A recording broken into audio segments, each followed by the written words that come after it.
Hey everyone, it's Jennifer with Rooted in the Rock, and I've got something dropping from the education branch right now.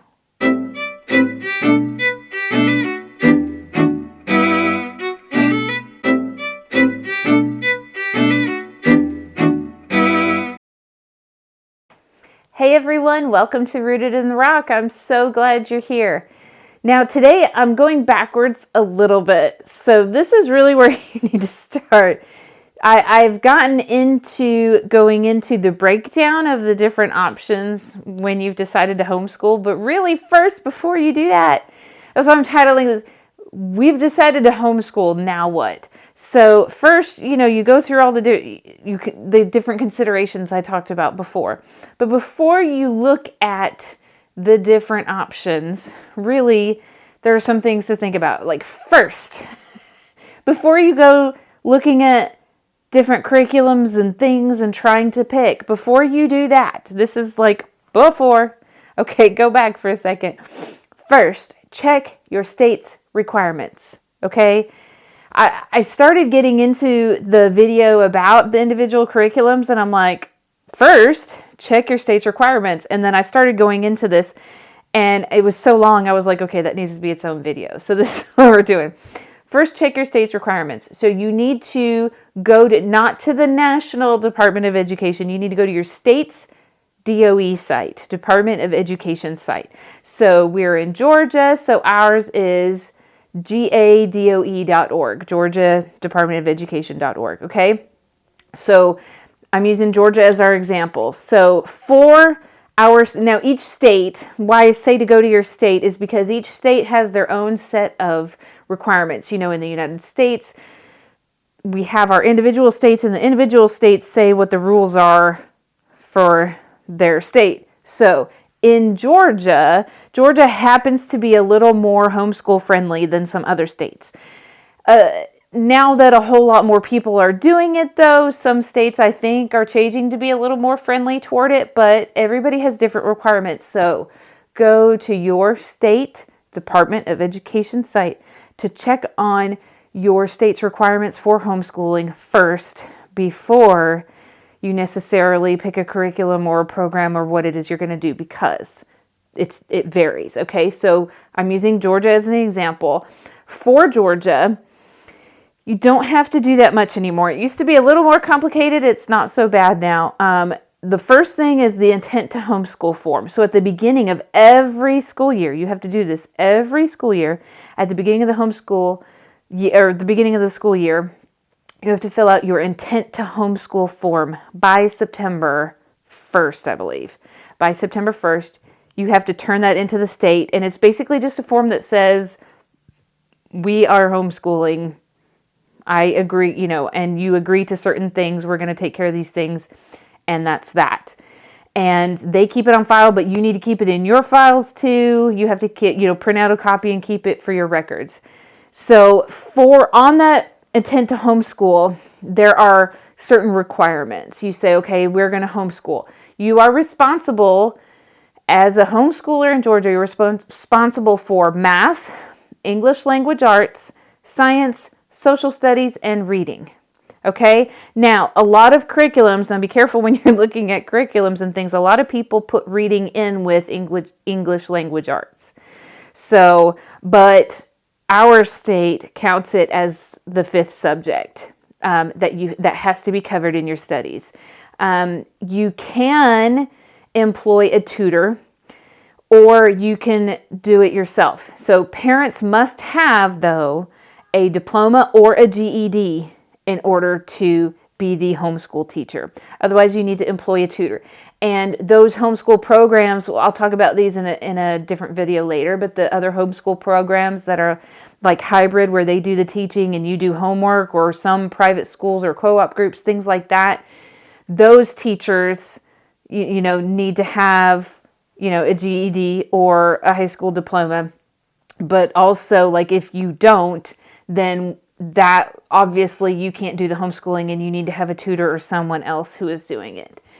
So you can do some programs where you have someone else technically teaches them, but you're still responsible for homeschooling. So watch out for that. Now, things like Georgia Cyber Academy, Connections Academy, which is not just Georgia, it's other states. Okay, or online public charter schools. We've already talked about those. Those technically are not home studies, as in homeschooling, intent to homeschool. So those, you do not need to turn in the intent to homeschool form because they're not technically homeschooling, even though you're doing school at home, if that makes sense, right? Because they are accredited academies and schools, charter schools, things like that. Those don't count as homeschooling. So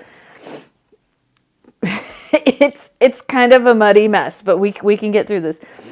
Now, one of the other requirements is you must have a nationally standardized test every 3 years, beginning with third grade. So 3rd, 6th, 9th, and 12th, you have to take nationally standardized tests. Now, you can go places to take this. I've been informed by a friend you can do one of those online now, which is amazing, online at home, which is great. Or there are places you can get online and it can tell you places that have proctors where you can go and take it. But however you do it, you've got to do it at least every 3 years, starting in 3rd grade. Now, I just personally, this is a personal thing with me. I have my kids, well, one of them is just taking it for her first time this year, but my eldest, I've just had her take it every year that it's been available. COVID years kind of got messed up, but we've taken it every year because I'm like, listen, I have a whole soapbox about too much testing in public school, okay, especially in our county. But, however, the once a year nationally standardized test, I don't see anything wrong with. Like, I just have her take it every year because I think it is good practice. So, like, when they just take it every year and it's a yearly thing, it can be, especially if you have kids that have test anxiety, let them take it every year. Get that under their belt. Get that experience because it's not nearly as stressful when they're regularly doing this. If you only do it every 3 years, then it's like this big thing. And it worries the kids get anxiety, honestly. Some of them don't. Some of them are fine and they don't care. But I think it's good practice.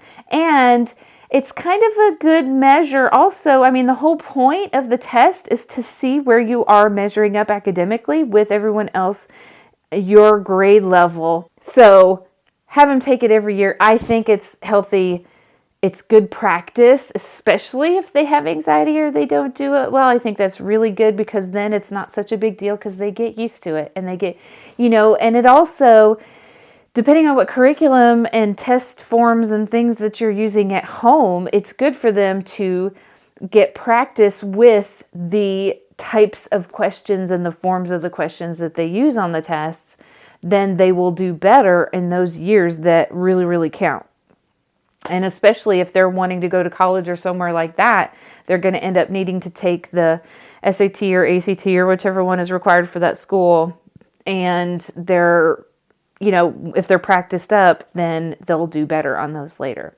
So that's just my opinion. You do what's good for you. Everybody's different, but I have mine do it every year anyway. But here, technically, it's only required every 3 years.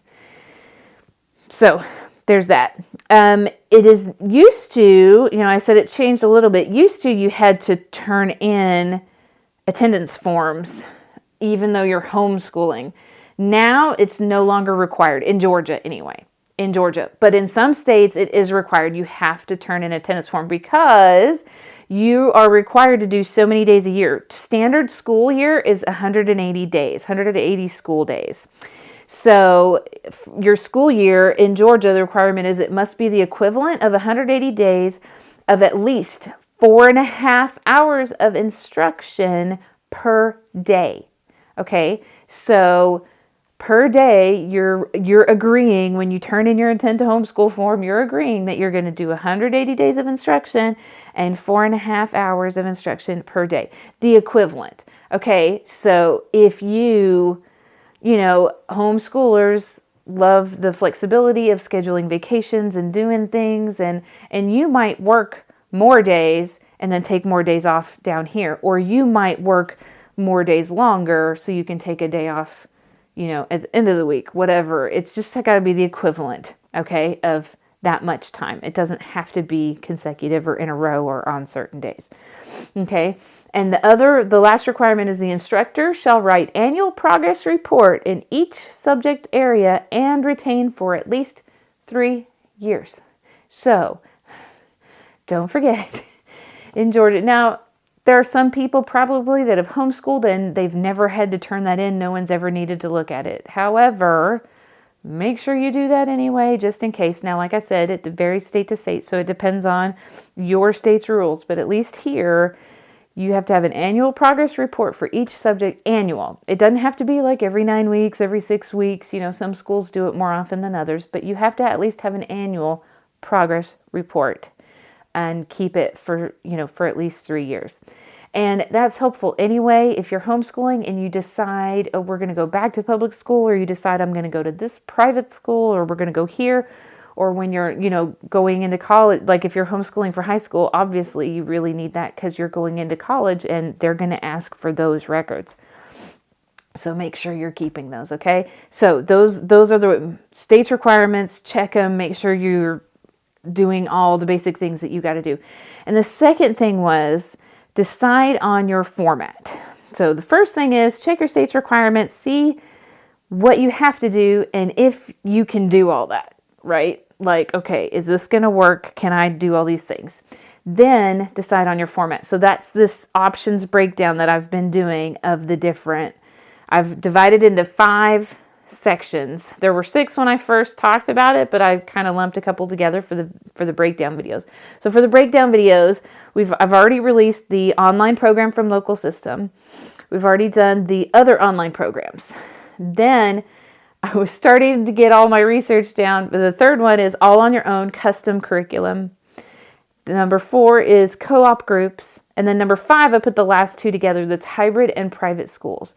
So there's 5 different breakdowns when we get finished with them all. Then I'm going to go over all the things with you. So once you figure out if you can do all the things, then decide on your format, go there and be like, okay, and that's what I talked about before with like, how much time do we have? How much money can we spend? Do we have someone who can teach, who's going to teach, or who's going to help, and all the things. Decide on your format, which program, which direction is going to be best for you. And then when you decide which direction is best for you, then you got to decide which individual thing, which individual curriculum or individual school or program or all those things. So it's a whole lot, but I'm trying to break it down into steps to make it a little easier once you get there and get on that path, help you figure the things out. So hopefully that helps. I was like, wait a minute, we got to go back. Look at this first. Remember to check your state's requirements, because that is important when you look at individual curriculum as well. Some states might require you to hit and follow certain standards. I haven't really looked through different states, but I know that Georgia is generally easier and more friendly to homeschooling than others. So just be sure that you check that. And then that's it. Sign off time. Did I really just do like robot hands?